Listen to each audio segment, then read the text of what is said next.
កាលពីឆ្នាំ2012មានក្រុមនិស្សិត4នាក់មកពីភ្នំពេញគឺវុធី សុភា នាងតារានិងរិទ្ធ ពួកគេមានគម្រោងទៅស្រាវជ្រាវអំពីប្រវត្តិសាស្ត្រតាមឯកសារក្នុងព្រៃជុំវិញអង្គរជ័យនៅខេត្តសៀមរាប កន្លែងនោះល្បីថាមានប្រាសាទតូចៗមួយចំនួនដែលមិនសូវមានអ្នកទៅដល់ព្រោះនៅជ្រៅក្នុងព្រៃហើយមនុស្សមូលដ្ឋានតែនិយាយថាមានខ្មោចតៃហោងសពថ្ងៃនៅតែរត់រោនៅទីនោះពេលពួកគេមកដល់ភូមិជិតព្រៃមានពួកចាស់ៗព្រមានថា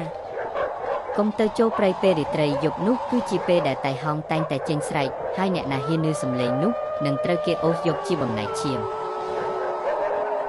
ក្រុមនិស្សិតឬបែបនេះក៏គិតថាវាគ្រាន់តែជាការនិយាយលេងសម្រាប់បំផិតបំភ័យតែប៉ុណ្ណោះពេលព្រឹកពួកគេចូលទៅក្នុងព្រៃដោយមានអ្នកម៉ាក់ម៉ៅក្នុងភូមិជាអ្នកដឹកនាំនៅពេលព្រឹកគ្រប់យ៉ាងលេចធ្លោស្រស់ស្រាយមានសំឡេងបក្សីហាហើយមានខ្យល់ត្រជាក់ស្រួលតែចូលទៅជ្រៅជាងនេះទៅវិញព្រះអាទិត្យដូចជាអន្តរាយតំបន់ងឹតមិនគួរឲ្យជឿពេលពួកគេឈប់សម្រាកនៅក្បែរប្រាសាទពុកមួយសុភាចាប់ផ្ដើមមានអារម្មណ៍ចង្វាក់ចង្វាយដូចជាមានអ្នកមើលពីក្រោយតារាក៏បានឮសំឡេងស្រែកស្រងូតពីចម្ងាយដូចជាស្រែកឈឺចាប់ម៉ៅក៏បន្លឺសំឡេងឡើងថាហើយសំឡេងតៃហោងហើយ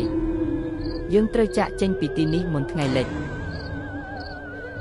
តែវុធីនិងរិទ្ធជាមនុស្សមិនជឿងាយសម្រេចថាត្រូវស្នាក់នៅទីនេះមួយយប់ដើម្បីពិនិត្យឲ្យដឹងការពិត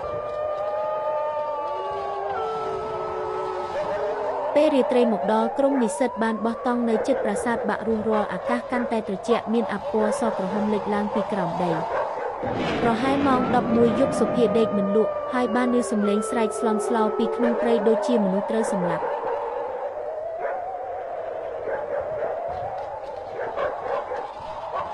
ភ្លាមនោះមានរូបស្ត្រីក្បាលបែកមិនមានជើងអន្តែតក្នុងអាកាសពោះវៀនហូរចុះរត់ផ្លាតភ្លៀងភ្នែករបស់នាងភ្លឺពណ៌ក្រហមដូចភ្លើងនាងហ៊ានស្រែកឲ្យឈាមមកយើងឲ្យឈាមមក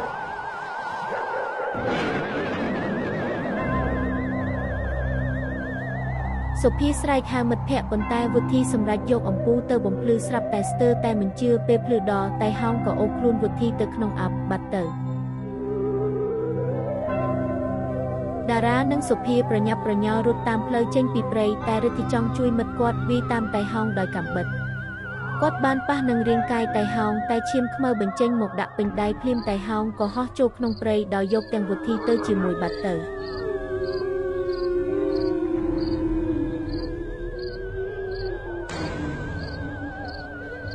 ថ្ងៃបន្ទាប់អ្នកភូមិចូលទៅរកតែរកឃើញតែសម្លៀកបំពាក់របស់វុធីដែលត្រូវខ្យល់ត្រជាក់គួរឲ្យភ័យបក់រុញនៅលើដី